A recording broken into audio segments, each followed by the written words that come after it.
નમસ્કાર મિત્રો, આજે ફરી પાછા આપણે એક નવા મહેમાન સાથે અને નવા નવું આપણે તો રોજનું કામ જ છે કે ક્યાંક જ્યાંથી જે વસ્તુ દેખાય આપણે ગ્રહણ કરવાની તેવી વસ્તુ લઈને હું ફરી પાછો આવ્યો છું. પણ એમાં સૌથી મુદ્દાની વાત એવી છે વ્યક્તિઓ કે આજે જે વ્યક્તિ છે ને એ વ્યક્તિ કેવી છે ખબર કે તમારા મારા બધા મને પણ પહેલા તો ઉત્સાહ છે અને તમને પણ ઉત્સાહ હશે જ તે, કારણ કે એ વ્યક્તિ છે ને હર્ષદ મહેતાનું નામ તમે એને સાંભળ્યું, મેં નથી જોયા, કદાચ આમાં મોટી એજના હશે અને નામ સાંભળ્યું છે, કદાચ મને નથી ખબર, કદાચ કોઈ મળ્યું પણ હશે. પણ એ વ્યક્તિ રિંગમાં એમની સાથે મળેલા છે, એમની સાથે નાના મોટા કામ કરેલા છે અને એમના ફાધર રિંગમાં કામ કરતા હતા. એટલે હર્ષદ મહેતાને અત્યાર સુધી આપણે 1992 સ્કેમ સિરીઝમાં જોયેલા છે, યા તો આપણે સાંભળેલું છે, પણ આજે આપણે એવી વ્યક્તિને ફેસ ટુ ફેસ મળવાના છીએ કે જેમણે એમની સાથે કામ કરેલું છે અને બજારમાં એમને પૂછેલું છે શું લાગે છે બજાર. તો આજના આપણા ગેસ્ટ છે જેમનું નામ છે દેવાંગભાઈ ઝવેરી. અને મિત્રો સૌથી મુદ્દાની વાત એ છે કે જેમની કંપનીનું નામ છે ધન નીતિ. એપિસોડમાં તમને ડિસ્ક્રિપ્શનમાં મળશે કે ધન નીતિનો મતલબ શું થાય છે. તો આના માટે એપિસોડ જોશો ને એટલે તમને બધી જ માહિતી મળી જશે. તો પ્લીઝ વેલકમ ટુ દેવાંગભાઈ ઝવેરી. તો નમસ્તે દેવાંગભાઈ, કેમ છો? બસ મજા મજા. તો સૌથી પહેલા તો તમારો ખૂબ ખૂબ આભાર કે તમે અમારા દર્શકો માટે આટલા બિઝી શેડ્યુલમાંથી એક ટાઈમ કાઢ્યો છે. અને મને સૌથી પહેલા તો છે ને મારી કરતા વધારે પ્રેક્ષકોને રાહ છે કે તમે મને એ સમજાવો કે તમે સ્ટોક માર્કેટની જર્ની જે ચાલુ કરી તો કયા વર્ષથી કરી અને કેટલા વર્ષની એજે તમે ચાલુ કરી દીધી? ઓકે, તો પહેલાં તો એવું હતું કે તમારી 10મી પટે હા, એટલે બાપાના ધંધે લાગી જવાનું. બરોબર. મારા પપ્પા એ કાપડ બજારમાં પણ હતા ઓકે, અને સ્ટોક માર્કેટ પર હતા. બંને કરતા. પણ કાપડ બજાર શું હતું કે એ બજાર એવું હતું કે 3:30 પછી ચાલુ થાય. ઓકે, એટલે 3:30 શું કરવાનું શું? ફ્રી હતા. હા, એટલે બહુ સિમ્પલ છે કે ફૂલ યુટિલાઇઝેશન ઓફ ટાઈમ. ઓકે, તો અમારે 3:30 સુધી શેર બજાર અને પછી કાપડ અને પછી કાપડ બજાર. તો પપ્પાના ઓફિસે તમે જતા હતા. 10મીના વેકેશનમાં ચાલુ કર્યું જવાનું. ઓકે, વિચ ઇઝ હું હતો તમે એમ છો કે 16.5 વર્ષનો, ઓકે, 16 વર્ષનો હોઈશ ત્યારે મેં ઓફિસમાં જવાનું ચાલુ કર્યું. અને એ યર હતું 1991. ઓકે. તમે જ્યારે શેર બજારમાં પહેલું પગથિયું ચડ્યા હા, ત્યારે 91 તમે સમજો માર્ચમાં એક્ઝામ પટી એટલે 91 માર્ચમાં તમે એન્ટર થયા. 1990 માર્ચ, સોરી ઓકે. 90 માર્ચ. 19 માર્ચથી તમે સ્ટોક માર્કેટમાં, તમને એવો વિચાર ક્યારથી આવ્યો કે મારે આ, કે ફ્રી હતા એટલે પપ્પા જે કામ કરતા હતા બસ આ જ હતું, બીજું કંઈ નહોતું. તે વખતે તો આવું જ ચાલતું હતું કે ભાઈ તારે દુકાનમાં આવવાનું એટલે આવવાનું. અને પછી તે વખતે પપ્પા રિંગમાં પણ જતા હતા. ઓકે, તો પપ્પા સાથે રિંગમાં તમે જતા? પછી 2-4 વાર તો હું ગયો છું. ઓકે, એ જોબિંગ કરતા હતા. ઓકે. તો તમને રિંગમાં અને અત્યારના જે ટ્રેડિંગ છે એમાં ડિફરન્ટ શું લાગે છે? આસમાન જમીનનો ફરક તો પડી ગયો. પણ જે લોકોને અત્યારે ઘણા ઇન્વેસ્ટરો છે, મારી વાત કરો કે બીજા ઘણા માણસો છે કે માર્કેટ સાથે સંકળાયેલા છે, બધી વાતો સાંભળેલી છે, પણ રિયાલિટી તો અમને ખબર જ નથી. રિંગમાં આવી રીતે હોય છે કે વધીને આપણે એવું કહી શકીએ કે હર્ષદ મહેતાની સિરીઝમાં જોયું તો બધા પબ્લિક ભેગું થતું બસ હોય, હા, એવી રીતે થતું હોય. પણ એવા મને કોઈક એવા કિસ્સા કહ્યો કે જેમાં કંઈક એમાં પણ આમાં આજે કેમ છે કે ઓપ્શન આવે છે કે મિસ્ટેક થાય છે, ઓપરેટિંગ ભૂલ થાય છે, તો એમાં એવા બધા પ્રોબ્લેમો આવતા હતા? એકદમ ટોટલી હું કહું આવી રીતે હું હાથ દેખાડું ઓકે, કે મને 4,000 વેચવા છે. તો તમે હાથ દેખાડો તો પહેલા મને એ કહ્યું કે એની સિસ્ટમ શું હતી? એક આંગળી બતાવવાથી કેટલા શેર આવે, 2 ની 3 ની, એ સિસ્ટમ શું હતી? એવું એકદમ પરફેક્ટ મને સિસ્ટમ નથી ખ્યાલ, Okay. કારણ કે હું ગયેલો 4-5 વાર જ ગયો Okay. છું. તો તમારે લેવા હોય તો તમે કઈ રીતે કરતા? હા, પણ એક આપવાનું અને એક લેવાનું, ઓકે, એક સિમ્બલ હતું. અને એમાં આંગળીનું કંઈક આંગળીના વેટાથી કંઈક બતાડતા હતા આ લોકો કે આ 400 ને આ 4,000. પણ આવી બધી મિસ્ટેક ઘણી થતી હતી એટલું ખબર છે. તો મિસ્ટેક કે કઈ રીતે થતી? કે ઓલું આ એક બ્રોકરને રિપ્રેઝેન્ટ કરે, આ કોઈ બીજા બ્રોકરને Okay. મારે 400 વેચવા છે ને ઓલાને 4,000 બાય કરવા છે. ઓકે, ભૂલમાંથી એના ચોપડીમાં એ લખાઈ જાય. જો કે at the end of the day એ લોકો બધું મેળવી લે, બ્લોક બુક કહેવાતી હતી, એ Okay. બ્લોક મેળવી લે, પણ એમાં પણ કોઈક વાર ડિફરન્સ પડે. તો એ બધી ડિફરન્સ અને કહેવાય વાંધા.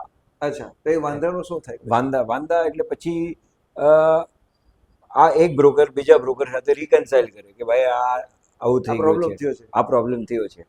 તો પછી ઓલો કે ઓકે આપણે 400 શેર રાખીએ અને પછી જે એક્સ્ટ્રા શેર જે લખાયા છે એ સોદામાં નહીં આવે. ઓકે, તો એટલે એટલા એવી જેટલા રીતે- રિયલાઇઝ હોય એટલા શેરનું જે આવે હા બાકીનું કેન્સલ થઈ જાય. બાકીનું કેન્સલ થયું પણ એ રિકન્સિલ આટલું બહુ મોટું આ મોટું ટાસ્ક હતું એટલે 3:30 પછી એક બ્રોકરની ઓફિસે 3:30 થી સાંજના 7 વાગ્યા સુધી તો આ આ બધું જ બધું ચાલતું ચાલુ. કે રોજ આવા વાંધા તો આવતા જ. હા રોજ આવે વાંદા કાપલી. કાપલી શું છે? એટલે એ કાપલી પણ એવું જ હતું કે આપણે જે આજના દિવસમાં જે ઓપ્શન થાય Okay. અને તમે કર્યું અને પણ શેર નહીં આપી શકાય એટલે તમારે એ પેમેન્ટ કરવું પડે એનો different. પેમેન્ટ કરવું પડે કે બીજેથી શેર લેવા પડે હા, લેવા ઊંચા પડે. ભાવે. તો એ કાપલી કાપલી અચ્છા. એટલે આ વાંદા કાપલી આ બધું ચાલતું હતું. પછી તે જમાનામાં અગર હું યાદ કરું તો ઊંધા બદલા એ બધું ચાલતું હતું. બદલા એટલે તે વખતે તો ફ્યુચર્સ માર્કેટ હતું ને ઓકે. ઓપ્શન્સ હતા ને ખાલી ઇક્વિટી હતું પણ બરોબર. ફ્યુચર જેવો ફ્લેવર હતો. એ ફ્યુચર જેવો ફ્લેવર એટલે પૈસા ન હોય ને તોય તમારે શેર લેવા હોય તો મળી તો જાય. બદલામાં એટલે મળી જાય. અને જે લોકો એ બદલાને સપોર્ટ કરે ફાઇનાન્સ કરે ફોર એક્ઝામ્પલ 1000 શેર રિલાયન્સના મેં બદલો કર્યો મેં 1000 શેરનો ઊંધો બદલો કર્યો એટલે મેં 1000 શેરને ફાઇનાન્સ કર્યા. ઓકે. અને જે પાર્ટીને 1000 શેર રિલાયન્સ લેવાની તાકાત નથી પણ તોય એને કરવું છે તો એમાં એ તમે બદલામાં funding કર્યું હોય. હા એટલે એમાં ફાઇનાન્સ કરેલું હોય.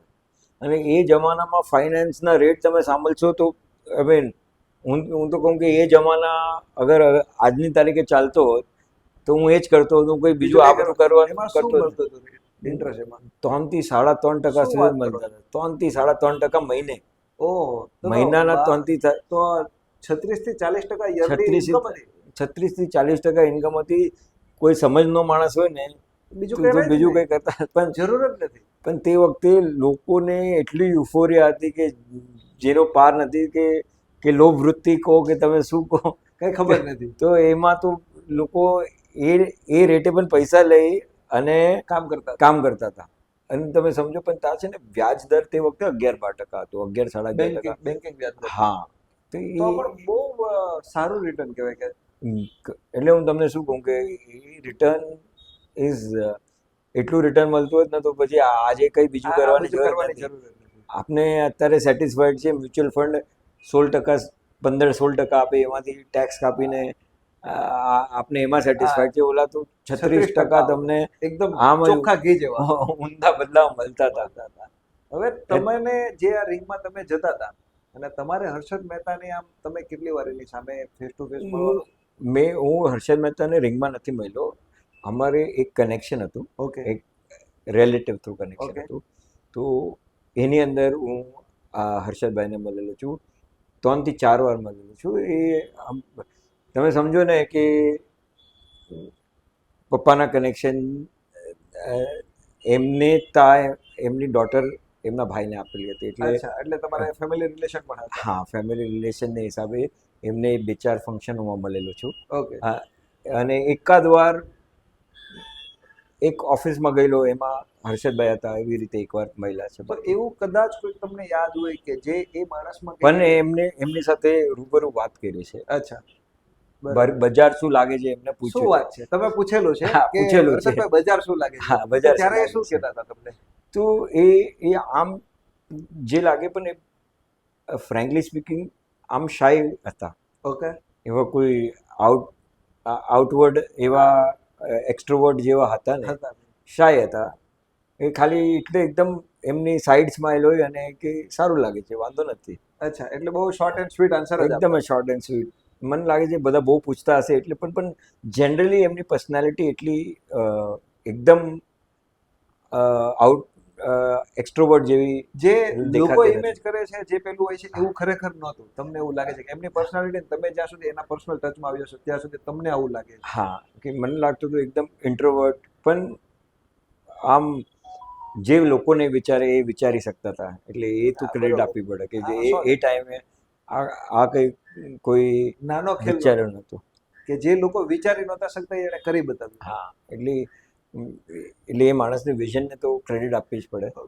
હવે બીજું હું તમને કહું, તમે હમણાં જેવું કીધું કે તમે 16-16.5 વર્ષની એજમાં તમે સ્ટોક માર્કેટમાં પપ્પાની સાથે ગયા અને નાનું મોટું કામ ચાલુ કર્યું, તો મને કોઈ એવો સિનારીઓ કહો કે તમે તમારા પર્સનલ ડિસિઝનથી કે તમને લાગ્યું હોય ને તમે સૌથી પહેલો કયો શેર પરચેસ કરેલો એવું કોઈ તમારી પાસે યાદી ખરી? છે અને એકદમ ફોન્ડ યાદી છે, એટલે શું ફોન્ડ વાત એટલે છે, કાંઈક સારી એમાં કંઈક યાદી સારું હતું કે છે. શું? સારું હતું, અરે અને વાહ, સારું હતું, અને લાઈફના લેસન શીખવાડે એવું હતું. શું વાત હતું, તો એની સ્ટોરી એટલે મને કહો. એટલે એક પપ્પાના ભાઈબંધ હતા, એની Okay. એક લિસ્ટેડ કંપની હતી. હવે Okay. કંઈક કામ માટે, સ્ટોક માર્કેટના જ કામ માટે મને એમને મળવા જવાનું Okay. થયું. અને તે વખતે આ જ બધી તેજી હતી, અને એ વખતે જે ફાઇનાન્સ કંપનીઝ હતી એ બહુ ચાલતી હતી. ઓકે. હર્ષદ મહેતાના વખતેની ટાઈમની વાત કરું, 19 to 92ની વચ્ચેની વાત કરું છું.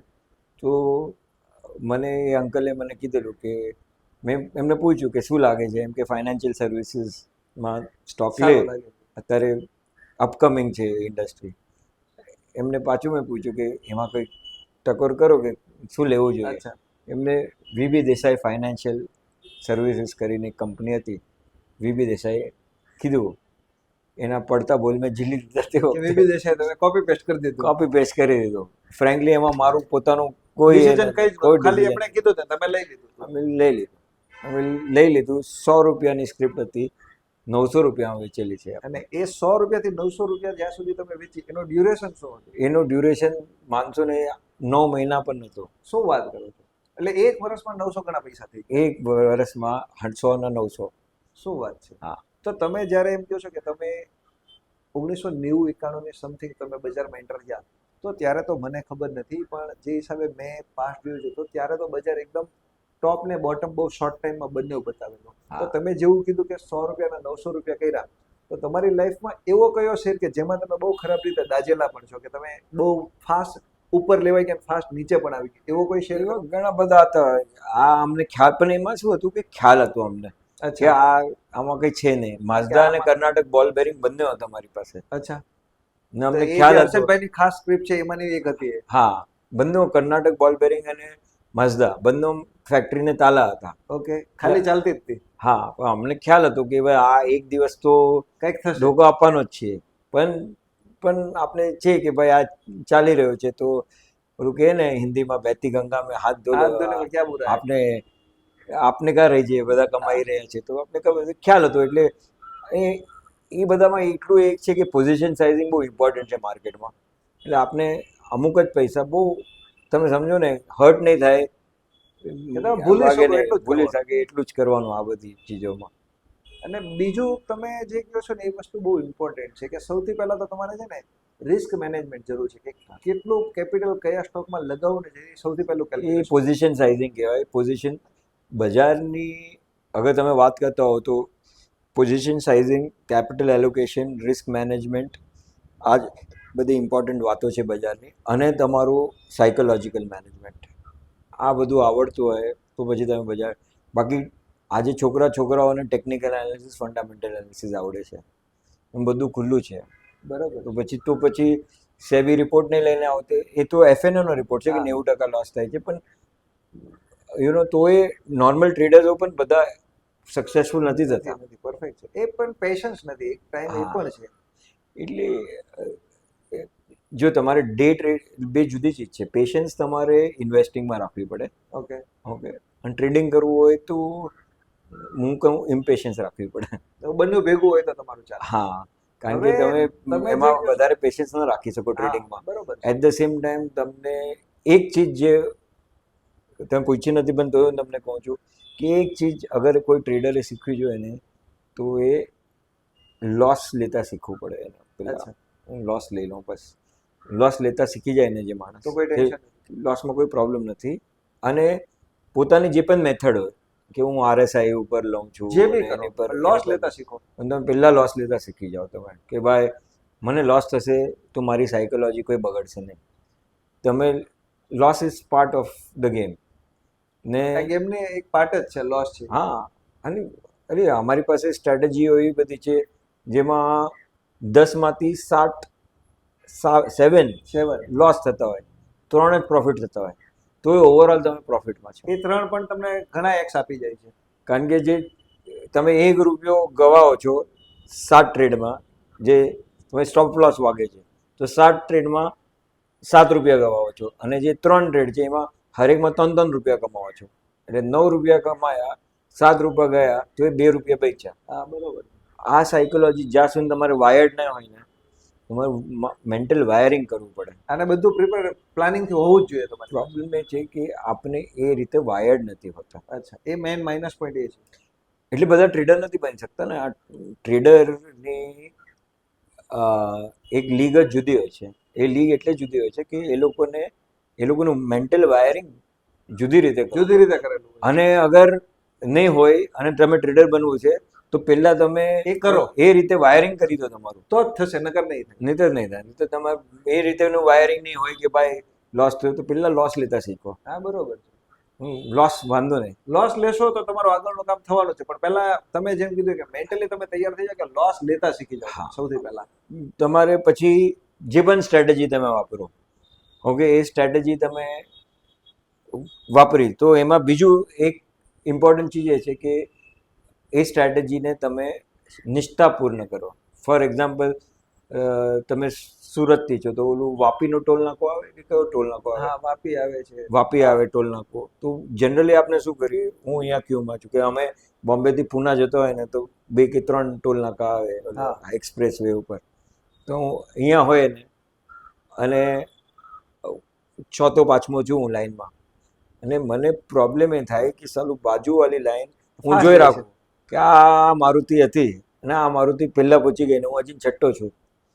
એટલે દિમાગ મારું ફરે છે. ફરે. એટલે પછી હું અહીંયાથી અહીંયા ચાલ્યો જાઉં. અને હું ત્યારે એ અહીંયાથી stop થાય ચાલ્યો કે ના જાઉં. ચાલે. અને પછી મને ખબર પડે કે યાર આ મારી આગળની ગાડી પહેલા નંબર પર ચાલી ગઈ ને હું હજી 7મા નંબર ઉપર છું. એટલે લાઈન ચેન્જ નહીં કરો. એટલે તમે તમારી જે સ્ટ્રેટેજી છે કે જે વિચાર કરેલો છે એને અગર તમને ખ્યાલ છે કે ના આ ચાલતી જ હતી, આ માર્કેટમાં આટલા વર્ષથી ચાલે, તો એ પ્રોફિટ કોઈક વાર એનો ટાઈમ નથી, કારણ કે માર્કેટ હંમેશા સેમ નથી હોતું. હા, બરોબર. કોઈક વાર વધારે વોલેટાઇલ હોય, કોઈક વાર ઓછો વોલેટાઇલ હોય, એ તો કોઈ વાર હોય જ. ટ્રેન્ડિંગ હોય, કોઈ વાર નોન ટ્રેન્ડિંગ હોય. અને તો તમે માર્કેટ ચેન્જ થયા કરશે અને તમે પણ ચેન્જ થયા કરશો તો નહીં મેલ હા, થાય. સિમ્પલ મેલ ખાવો તમે હોય, પકડી રાખો. તમારે મેલ ખાવો હોય માર્કેટમાં, માર્કેટ વોલેટાઇલ છે તો તમારે શાંત રહેવાનું. માર્કેટ શાંત હોય તો તમે વોલેટાઇલ તો ચાલશે, પણ માર્કેટ વોલેટાઇલ છે, ત્યારે ઉપર તો નીચે ઉપર compulsory નીચે, શાંત રહ્યો. તો તમારે શાંત રહો તો જ તમે પૈસા કમાઈ શકશો, નકર નહીં કમાઓ. નહીં તો નહીં કમાઈ શકો. આ બહુ બહુ આ બહુ એકદમ simple ફંડા છે. સિમ્પલ ફંડા છે. એક જ મિનિટ તમને રોકું છું. મિત્રો, તમે એક વસ્તુ જોઈ કે જે દેવાંગભાઈએ કીધું ને કે સૌથી પહેલા તમે તમારી લાઈન ચેન્જ નહીં કરો. એ બહુ ઇમ્પોર્ટન્ટ પોઈન્ટ છે. અને સાથે સાથે હું કહી દઉં કે દેવાંગભાઈ પાસે છે ને આપણે જે ધાર્યું હતું ને એનાથી ખજાનો બહુ વધારે છે. એટલે આપણે છે ને દેવાંગભાઈને અત્યારે આપણે છે ને દેવાંગભાઈ પાસેથી બધું લઈ લઈએ, જેટલું જાણવાનું મળે ને એટલું. પછી દેવાંગભાઈ પાસેથી આપણે કઈ રીતે જોડાઈ શકીએ ને શું કરીએ એના માટે એપિસોડ બીજો કરવો પડશે. એટલે બીજા એપિસોડમાં આપણે એની માહિતી લેશું. અત્યારે છે ને દેવાંગભાઈ પાસે મને વધારે મજા આવે છે અને આ એપિસોડ લાંબો ચાલશે. તો એના કરતાં આપણે છે ને પહેલાં અત્યારે જેટલું લઈ શકે ને પછી આપણે દેવાંગભાઈનો ઉપયોગ કઈ રીતે કરી શકશું એના માટે તમારે નેક્સ્ટ એપિસોડ જોવો પડશે. એટલે આ કન્ટિન્યુ રાખો, નેક્સ્ટ માટે પણ તૈયારી રાખજો. દેવાંગભાઈ, બીજું હું તમને એવું પૂછવા માંગુ છું કે તમે જેવું મને કીધું કે એક 100 રૂપિયાની વસ્તુ 900 રૂપિયા થઈ ગઈ, એ તો બહુ 1990-91 માં ક્યારે બની શકે કે વોલ્યુમ ઓછો એકાદે. તો રિસન્ટલી હમણાં કોઈ તમારે કે ડિજિટલ થયા પછીનો કોઈ સ્ટોકનો એવો તમારે અનુભવ ખરો ઘણા બધા સ્ટોક્સ છે. કે જો તમને પ્રોબ્લેમ ન હોય તો તમે નામ આપી શકો કે તમારી પાસે શું શું લીધું અને બહુ સારા એવા વિષયમાં થઈ ગયા? સ્ટોકનું નામ આપી શકું તમને. એક વાયર્સ અને કેબલ્સની કંપની છે, Okay. KEI કરીને. ઓકે. KEI કેબલ તે વખતે મારા હિસાબે લગભગ મેં જ્યારે બાય કરેલી ત્યારે 500-600 કરોડ રૂપિયાની 500 કરોડ રૂપિયાની પણ કંપની Okay. ને મારી પરચેસ પ્રાઇસ હતી 40 રૂપિયા. આ કયા વર્ષની વાત કરો છો? 2010-11ની વચ્ચે Okay, હશે કશે. perfect. 40 રૂપિયા. આજે 4000 રૂપિયાનો સ્ટોક છે. શું વાત છે? અને એ તમારી પાસે પડ્યા છે? આજે 40 પણ છે, રૂપિયાની વસ્તુ 4000 રૂપિયા પણ આજે સ્ટીલ હોલ્ડ છે. હોલ્ડ છે, એક શેર વેચ્યો નથી. શું વાત છે? બીજું કોઈ આવું કઈ તમારી પાસે? બીજું લગભગ 2009માં એક સ્ટોક લીધેલો, ટાટા હનીવેલ. ટાટા હનીવેલ હતો, હવે ખાલી હનીવેલ છે. એ હનીવેલ લીધેલો લગભગ તમે સમજો 900ની આજુબાજુ. ઓકે. 750 ને 900ની રેન્જમાં ફરતો હતો. બે વાર મારી એન્ટ્રી છે. અત્યારે લગભગ મારે હિસાબે ફ્રેન્કલી તમે મને પૂછો છો તો મને ભાવ નથી હા, ખબર, કોઈ પણ મેં વાંધો લાસ્ટ એનો ભાવ 51,000 જોયેલો. શું વાત છે? તો 700 થી 900 રૂપિયાની વસ્તુ 51,000 છે તો પણ પડી છે, 40 રૂપિયાની વસ્તુના 4,000 છે તો પણ પડી છે. હા તો આનો સીધો ભાવાર્થ એવો જ થાય છે કે તમે તમારી ટ્રેક ચેન્જ નથી કરતા, લીધું છે મૂકી દો છો.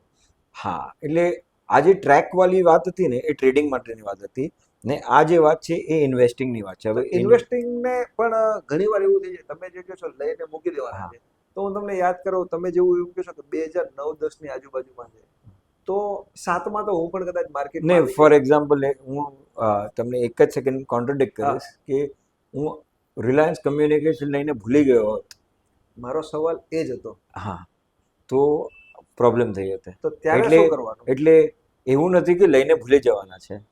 હું કોઈ દિવસ લઈને ભૂલતો નથી કંઈ પણ, હું ટ્રેક કર્યા કરું છું. ટ્રેક શું કંપનીને કરું? ટ્રેક કરો છો? હા, એને ક્વાર્ટરલી રિઝલ્ટ ટ્રેક કરવાના.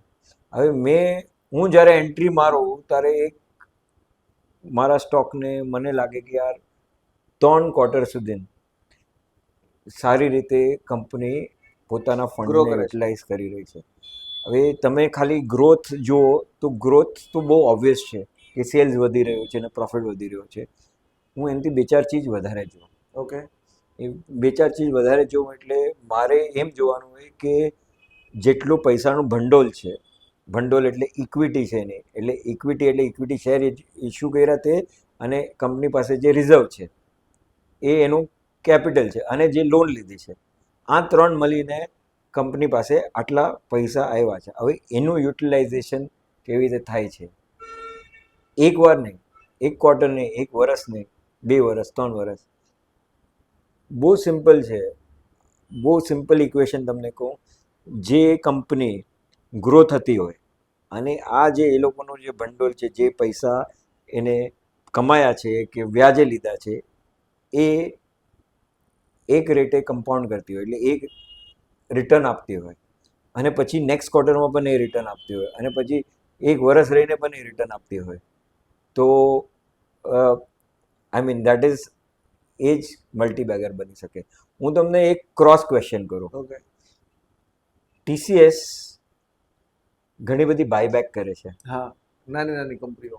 નહીં, બાયબેક, બાય સ્ટોક પોતાનો શેર બાય કરે. ઓકે. ઇન્ફોસિસ બાયબેક કરે છે. હા, તમારા હિસાબે બાયબેક સારું કે ખરાબ? બાયબેક મને તો સારું લાગે છે. સારું લાગે ને, કારણ કે કેટલું કોન્ફિડન્સ છે. હવે હું તમને કહું એ ખરાબ. કોઈ બી કંપની શેર બાયબેક કરે તો નહીં, કોઈ પણ કંપની નહીં. હવે આ મોટી કંપનીઓ જ્યારે શેર બાયબેક કરે તો 90% કે મને લાગે છે 99% લોકો કહેશે અરે વાહ, હા, સારું પોતાના કહેવાય. શેર મારી બાયબેક પોતાનું કરે એવી છે. thinking છે. હવે હું તમને આ એક એક્ઝામ્પલ બતાડું. મારી પાસે ક્ષમતા નથી કે મારે જેટલો પ્રોફિટ થાય છે, ઓકે, મારી પોતાની કેપિટલ આટલી છે, પ્લસ મારા રિઝર્વ્સ આટલા છે, પ્લસ મને આ વર્ષે આટલો પ્રોફિટ થયો, આટલું મળીને મારી પાસે ક્ષમતા નથી કે હું એને, ફોર એક્ઝામ્પલ, ROE તો સમજો છો ને, હા, રિટર્ન ઓન ઇક્વિટી હા, કે રિટર્ન ઓન ઇન્વેસ્ટમેન્ટ, હું મારા જેટલું કેપિટલ છે એ તો લોન લેતી નથી, હા. એટલે લોન તો સવાલ નથી આવતો. હું એનો દર વર્ષે 15 થી 20% કમાઈ આપું છું. ઓકે. પણ જ્યારે હું year on year, quarter on quarter એટલા નથી કમાઈ શકતો, તો મારે શું કરવાનું? બાયબેક કરવાનું. એટલે એ બાયબેક એટલે એ પોતાની ઇક્વિટી ઘટાડી દે છે, કારણ કે મને એટલા ઇક્વિટી ઉપર હું આટલું કમાવાની ક્ષમતા નથી. અચ્છા, એટલે એનાથી મેનેજ નથી થતું એટલે એ કરે. એટલે મારાથી મેનેજ નથી થતું, એટલે હું આટલા પૈસાનું હું કરું શું? તમે આઈધર ડિવિડન્ડ આપી શકો કે બાયબેક કરી શકો. બાયબેકમાં આપી દો એટલે તમે ઇક્વિટી ઓછી કરો, કારણ કે મને આટલા પૈસા ઉપર પાછું 15% કમાવા માટે મારી એટલી કેપેસિટી નથી. કેપેસિટી નથી. પરફેક્ટ છે. એટલે લોકો બાયબેક પોઝિટિવ ગણે એટલે એને બાયબેક કરવાનું ચાલે. મેં TCS ને બધામાંથી નીકળી ગયો. અચ્છા, એ બાયબેક કરે છે એટલે કે એ લોકોને વધારે ફંડ મેનેજ નથી થઈ શકતું એટલે એ બાયબેક કરે છે. હા, એટલે તમે મને જ્યારે પૂછ્યું કે શેરમાં શું જુઓ, તો રિઝલ્ટ ગ્રોથ તો જોઈએ, પણ એની આવડત, મેનેજમેન્ટની આવડત, કે એ લોકો પાસે કેટલા પૈસા છે, એની પર કેટલું વળતર કન્ટિન્યુઅસ આપી શકે છે, એ જેની આવડત હોય એ મલ્ટીબેગર બને. એ મલ્ટીબેગર બને. તો મિત્રો, મલ્ટીબેગર બનાવવા માટે પણ એક વસ્તુ તમે જોયું ને, જેવું દેવાંગભાઈએ કીધું ને એવું છે કે આપણે પૂછવાના જ હતા ને એમણે કીધું કે ભાઈ લઈને ભૂલી જાવ એટલે તો આરકોમ પણ થઈ જાય. રિલાયન્સ કોમ્યુનિકેશન નહીં કરવું હોય તો આ જે એમણે કીધું એ પોઈન્ટ પણ આપણે જોવો જોઈએ કે બાયબેક કરે છે તો રિયલમાં બાયબેકના નેગેટિવ ઇફેક્ટ પણ આવી શકે છે કંપની પર એમના વિચારધારા પ્રમાણે. અને આ એક વિચારવા જેવી વસ્તુ છે ખરેખર. એ લોકો જે બાયબેક કરે છે તો એનું કહેવાનું એવું છે કે જે પૈસા પડ્યા છે એના ઉપર યરલી એ લોકો 15-17% કમાઈ નથી શકતા, એટલે ઇક્વિટી બાયબેક કરે. એક્ઝેક્ટ. ક્લિયર. એટલે જે પણ એની આરઓઈ 20-25% છે, પણ હવે એ 20-25% હું નથી કમાઈ શકતો તો લો તમે ઘરે લઈ જાઓ, હા, તમે લઈ જાઓ. હું તમને આપી દઉં. બરોબર છે. આ તો એવી જ વાત થઈ ને કે તમે 15% કમાઈ નથી શકતા, તમે તમારા પૈસાનો એફડી મૂકી દો. હા, એવી જ વાત થઈ ને. પરફેક્ટ વાત છે. બસ આ જ વાત છે. એટલે બાયબેક પણ આ મોટી કંપનીઓ જ્યારે બાયબેક કરે એટલે એની ક્ષમતા નથી કે કન્ટિન્યુઅસ એને જે પૈસા Grow થઈ આવી જાય એ પૈસા ઉપર એ ગ્રો થઈ શકે. એટલે ગ્રોથ હોલ્ટ થઈ રહ્યો છે. એ પેલા સિગ્નલ આવી ગયેલા 4 વર્ષથી તમને સિગ્નલ છે. એ બાયબેક કરે છે એનો મતલબ એ સિગ્નલ આવી ગયો છે કે હવે આમાં હોલ્ડ કરો. ના, એટલે એની પાસે એક ગ્રો જો જ્યારે TCS ઇન્ફોસિસ જ્યારે ભાગ્યા ને ત્યારે ભાગ્યા ફૂલ બહુ સ્પીડે સ્પીડમાં ભાગ્યા. ભાગ્યા હતા. કારણ કે એ લોકો પાસે એ લોકો ગ્રોથ થતા ગયા એટલો ધંધો આવતો ગયો. હવે આટલું જાયન્ટ ને પણ એ રેટે ભાગવાનું પોસિબલ નથી. જાયન્ટ થઈ ગયા છે. હા, મોટા થઈ ગયા છે. હા, હવે અહીંયાથી ડબલ થવા બહુ મુશ્કેલ છે. તમે એશિયન પેન્ટ છે એ ચાલ્યો કન્ટિન્યુઅસ 20 વર્ષ ચાલ્યો, થાકી ગયો, કોમ્પિટિશન આવી ગઈ. બરોબર. એશિયન પેન્ટ સો હું ક્વાર્ટરલી રિઝલ્ટ એનાલાઇઝ કરવું. ઓબ્વિયસલી ન્યૂઝ હવે એનું પણ ઇમ્પેક્ટ સમજવાનું. એ ન્યૂઝ પર ખાલી નહીં જવાનું, એનું રિઝલ્ટમાં ઇફેક્ટ આવે છે એ જોવાનું. રિઝલ્ટ થોડું વીક થતું ગયું. તમારા ક્લાસમાં છોકરો સારો હોય, ટીચર હોઉં અને ક્લાસમાં છોકરો સારો હોય અને દર વર્ષે સારા માર્ક્સ લાવતો હોય, પછી એક એક્ઝામમાં થોડા ઓછા માર્ક લાવે તો ઠીક છે, 2 એક્ઝામમાં ઓછા માર્ક લાવે તો ઠીક છે, 3 વાર ઓછા માર્ક લાવે ત્યારે ખબર પડી કે આનું લેવલ ડાઉન થઈ ગયું છે. એવી રીતે કોઈ મારો સારો છોકરો હોય જે બજારમાં મેં ઇન્વેસ્ટ કર્યું હોય તો 1 ક્વાર્ટર હું આપું, 2 ક્વાર્ટર આપું, 3 ક્વાર્ટર સુધી મને લાગે કે ના આ હવે લાગે છે કે પરફોર્મ નથી કરી રહ્યો ને તો પછી વિચાર કરું કે હવે આ કંપનીમાંથી એક્ઝિટ કરવું જોઈએ. બરોબર છે. દેવાંગભાઈ, તમે આ બધી સ્ટોકની ને હિસ્ટ્રી કીધી, પણ એની સાથે મેં થોડુંક તમારા વિશે જાણ્યું તો મને એ પણ જાણવા મળ્યું છે કે જે બોમ્બે સ્ટોક એક્સચેન્જમાં તમે એઝ એ ટ્રેનર તરીકે પણ બહુ સારી ભૂમિકા નિભાવી રહ્યા છો અને ઘણા માણસોને તમે ટ્રેન કર્યા છે. એના વિશે મને થોડુંક જણાવો. સો હું બીએસસી ઇન્સ્ટિટ્યૂટમાં, ઓકે. એટલે બીએસસીમાં બીએસસી ઇન્સ્ટિટ્યૂટ છે. હા, પરફેક્ટ છે. હું ત્યાં ઘડી હું 2016થી ટ્રેનર છું. ઓકે. એટલે I am not a full time trainer, કારણ કે હું ફૂલ ટાઈમ ટ્રેડર છું. ઓકે. પણ ટ્રેનર અમુક કોર્સીસ છે, એકચ્યુઅલી બધા જ courses, technical analysis, fundamental analysis, algo trading, પછી રોબો એડવાઇઝરી, આ બધા ટોપ એન્ડ કોર્સીસ પણ છે. એ બધા હું શીખવાડું છું શીખવાડો છો. On availability basis. એટલે મને આવ્યા કરે એ લોકોની રિક્વેસ્ટ અને તો ત્યારે તમે અને એને શીખવાડો છો. અને એ લોકોને તો ઘણા આના ઉપરથી અમારા દર્શકોને એ પણ ફાયદો થશે કે ડાયરેક્ટ ઇનડાયરેક્ટ ક્યાંક એ લોકોને શીખવું હોય તો તમે એના માટે પણ કંઈક હેલ્પફુલ બની શકો છો. હા, અમે એક કોઈ પણ મોટો બેચ હોય તો અમે લઈએ. તમે બાકી ઇન્ડિવિજ્યુઅલ ટ્રેનિંગ તો કોઈ મતલબ અને નથી. આજે તમે ટ્રેનિંગ કરો છો એ ઝૂમ પર હોય છે કે ફિઝિકલ હોય છે કે કઈ? બંને હોય છે. બંને હોય છે. જે લોકો ઇન્સિસ્ટ કરે ફિઝિકલ, ઝૂમ પર હોય તો ઝૂમ પર. બીએસસી ઇન્સ્ટિટ્યૂટમાં ઘણું ફિઝિકલ હતી, પણ 2020થી 2022 પુષ્કળ છોકરાઓને ઝૂમ પર શીખવાડ્યો. કોવિડ પછી એટલે કોવિડના ટાઈમે કોવિડના પછી પાછું ફિઝિકલ ચાલુ થઈ ગયું. ફિઝિકલ થઈ ગયું. ફિઝિકલ છે અત્યારે, ના બંને છે. ફિઝિકલ ને પેલું બંને છે. હા, હમણાં ઇનફેક્ટ હજી પણ ઓનલાઈન વધારે છે, ફિઝિકલ ઓછા છે. એ મને એવું લાગે છે કે સરાઉન્ડિંગ એરિયાના હિસાબે છે કે જે પેન ઇન્ડિયા હોય તો બહારથી લોકોને અહીંયા આવવું ને ફિઝિકલ એના હિસાબે ડિજિટલ લોકો વધારે પ્રિફર કરતા. યસ. બાકી પ્રોપર મહારાષ્ટ્ર અને બોમ્બેના હોય છે તો એ લોકોને આ ફાવે છે. હા, તો એ લોકો પાસે ક્લાસરૂમ પણ હોય છે, તો ક્લાસરૂમમાં પણ તો જવાનું. એના માટે પણ એ લોકોને કંઈક ટ્રેનિંગ લેવી નાતી હોય તો એના માટે પણ તમે કરી શકો છો. હા, જો અવેલેબિલિટી હશે તો તમે એમાં એને સપોર્ટ કરી શકો. આ ટ્રેનિંગ આપનું પેશન છે. ઓકે. એટલે ટ્રેનિંગ હું જે કરું છું પેશનથી કરું છું. એટલે ઓફકોર્સ ટ્રેડિંગ જેટલા પૈસા ટ્રેનિંગમાં નથી હોતા, પણ એ તમારું પેશન છે. પણ એક પેશન છે. એ પેશનથી આપને પણ બહુ સારું છે ને, તમારા પેશન્સથી કદાચ કોઈકનું ફ્યુચર બનતું હોય તો એમાં ખરાબ પણ શું છે? એ કારણ કે મને લાગે છે આજની તારીખમાં પણ ઘણા છોકરાઓ કરિયર એડવાઇસ લેવા માટે આવે. હું થોડા ટ્રસ્ટમાં પણ સંકળાયેલો છું, હું સોશિયલ સર્વિસ પણ કરું છું. ઓકે, હું વેરી ગુડ. આવું કંઈક એડ્યુકેશન ટ્રસ્ટ જેવું સંભાળું છું, આ છે તે છે Very અમારા good. કમ્યુનિટીનું નામ. તો ઘણા બધા લોકો એડવાઇસ લેવા આવે ને તમે માનશો ને, ભલે તમારા બધા દર્શકો સ્ટોક માર્કેટના છે, એ લોકોના છોકરાઓ આવે એડવાઇસ લેવા ને એ લોકો કહે મને કે ભાઈ મારા છોકરાને સ્ટોક માર્કેટમાં મૂકવો છે, તો પહેલાં ના પાડો. નહીં મને મૂકતા કહો, ના હું કહું કે મેન્યુફેક્ચરિંગ કરો ને ભાઈ. શું વાત છે? ઇન્ડિયાના બધા છોકરાઓ સ્ટોક માર્કેટ, કારણ કે અત્યારે આ 3 બહુ વર્ષ 4-5 વર્ષથી ચાલે છે બહુ માર્કેટ. craze છે. તો તમે કહો કે માર્કેટમાં મૂકી દો. મેં કહ્યું આ બધું, આ ઇંગ્લિશમાં એક વર્ડ છે ડિસ્ગાઇઝ અનએમ્પ્લોયમેન્ટ. મેં કહ્યું ડિસ્ગાઇઝ અનએમ્પ્લોયમેન્ટ નહીં કરો, હા, કોઈ પ્રોડક્ટિવ વસ્તુ કરો, બધા એક જ જગ્યાએ શું કામ ભેગા થવા? મેન્યુફેક્ચરિંગ કરાવો, આ કરાવો તે કરાવો. અરે એમાંથી જે શીખશે ને એમાં પછી માર્કેટમાં પૈસા મૂકતો થશે ને, તો એકદમ એને એક મેન્યુફેક્ચરિંગ સાયકલ આવડી ગઈ ને, કે કોઈ પણ ધંધાની સાયકલ આવડી ગઈ ને, પછી મારે કોઈને કંઈ શીખવાડવાની જોઈએ તો પોતે બેલેન્સ શીટ વાંચીને પોતે સમજી જશે કે મારે કઈ કંપનીમાં ઇન્વેસ્ટ કરવું. અને તમે કીધું એવું છે કે એકવાર છોકરાઓ મનથી તૈયાર થઈ જશે કે ભાઈ મારે આ કરવું છે, તો પછી તમે એને શું કહો છો કે એને કરવું જોઈએ? હા, કરવું જોઈએ, પણ એક એડવાઇસ હું આપીશ. તમને ખબર છે કે નિફ્ટી 50 કે BSE 30, હા, એની પેલી 30 કંપની બાય માર્કેટ કેપ, એટલે સૌથી મોટી માર્કેટ કેપ વાળી 30 કંપની, એની ROE કેટલી છે? ROE એટલે return on equity. Equity ROE કેટલી છે એટલે કેટલા, શું રેટે પૈસા એ કમાઈ શકે? કમાઈ શકે છે. શું હશે તમે વિચાર કરો. એપ્રોક્સ 15-17%. You are close. 17 થી 18% વચ્ચે છે, Okay. Very close. તો જે કંપની પોતે વર્ષે દાડે 18% કમાઈ શકે છે, તમે લોકો ઇન્વેસ્ટ કરીને એમ વિચાર કરો હું 25%, 40%, 50% એ કમાઈશ, ખોટું છે. એ ખોટું છે કે નહીં? એ આ બધી કંપનીઓ પોતે ધંધાનું રિસ્ક લે છે, કસ્ટમરનું, કાલે ઉઠીને કસ્ટમર Market નો ચેન્જ risk થઈ છે. જાય, કરન્સીનું રિસ્ક લે છે, ગવર્મેન્ટ પોલિસીનું રિસ્ક લે છે, આટલા લોકોને પગાર આપવાનું, કન્ટિન્યુઅસ આપવાનું, એ બધું રિસ્ક લઈને ફિક્સ, એટલે જેના ફિક્સ એક્સપેન્ડિચર છે એનું રિસ્ક લે છે.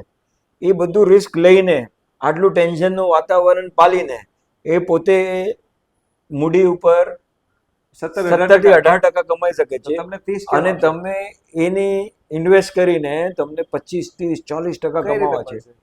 આ કઈ શક્ય લોજિક નથી. છે? નથી લોજિક. એટલે પ્લીઝ સમજો કે અગર બની પણ જાય તો એનો મતલબ નથી એ બધી સ્ટોરીઝ પર નહીં જાઓ, કારણ કે anyone can get lucky also. એવું નહીં મેં 100 રૂપિયાની ચીજ 900 રૂપિયા હા. વેચેલી 16 વર્ષે, હા, બરોબર છે. તો શું હું એમ સમજુ કે ભાઈ હું આ કમાઈશ?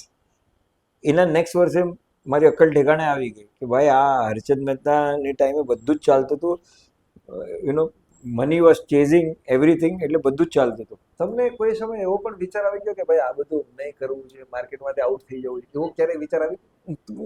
હું તો માર્કેટમાંથી આઉટ આમ જ થઈ ગયેલો 94-95માં. તો મને ખ્યાલ આવી ગયો કે શું વાત માર્કેટ છે? નથી કરવું મારે. 2 જ વર્ષમાં? હા, માર્કેટ નથી કરવું. હું તો પછી IT ટેકનોલોજીમાં ચાલ્યો ગયો. અચ્છા. અરે એટલે મારું થોડું તમે બેકગ્રાઉન્ડ જોશો તો બહુ કન્ફ્યુઝિંગ છે. હું ચાર્ટર્ડ એકાઉન્ટન્ટ થયો, ઓકે, પણ ચાર્ટર્ડ, કારણ કે તે વખતે કોમર્સમાં કોઈ બીજી ડિગ્રીઓ હતી નહીં બહુ મોટી, પરફેક્ટ. આ CFA ને આ બધું નહોતું, હા, નતું. એટલે CA CA પૂરું થઈ જતું હતું. CA કરી દીધું, પણ મારે ઇન્ટરેસ્ટ હતો ટેકનોલોજીમાં, ઓકે, એટલે બધું હું તો પેરેલલ બધા ટેકનોલોજીના કોર્સ કરીને પોતાના સેલ્ફને ટેકનોલોજીમાં આગળ વધાર્યો. અને મેં જોબ ટેકનોલોજી અને CA બંનેને મિક્સ કરીને ERP સિસ્ટમ્સ ઇમ્પ્લિમેન્ટ કરવા માટે હું ફોરેન ચાલ્યો ગયો. અચ્છા. તો ફોરેન કેટલા વર્ષ ગયા તમે? હું 8 વર્ષ લગભગ ફોરેન રહ્યો. પછી પાછા ફોરેન થી આવીને પછી પાછી સ્ટોક માર્કેટની જર્ની શરૂ કરી? સ્ટોક પછી ફોરેનથી અહીંયા આવવા માટે મારે ફાધરની નાદુરસ્તીના હિસાબે મારે પાછું આવવું પડે એવું Okay. હતું. પણ ઇન્ડિયામાં પગ મૂકવા માટે હું જે ટેકનોલોજીમાં કામ કરતો હતો એ થોડું બહુ પોસિબલ નહોતું, એટલે બેંગ્લોરમાં પોસિબલ હતું. તો પહેલાં બેંગ્લોરમાં પગ મૂક્યો, પછી મને થયું કે મારે તો આવું છે બોમ્બે.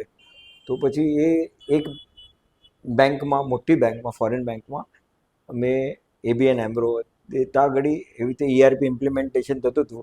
તો મારું ત્યાં સિલેક્શન થઈ ગયું. મેં કીધું કે ચલો આવ્યા, અને ત્યાં ઘડી તરત જ એ ઇમ્પ્લિમેન્ટેશન પતી ગયું 6 મહિના રહીને, અને તરત જ ત્યાંની જે ઇક્વિટીનો ધંધો હતો એનો ટેકનોલોજી હેડ બની ગયો અને પછી ત્યાંથી સ્ટોક માર્કેટની અંદર પાછો આવી ગયો અને પાછો એની ટેકનોલોજી સંભાળતો હતો. અચ્છા.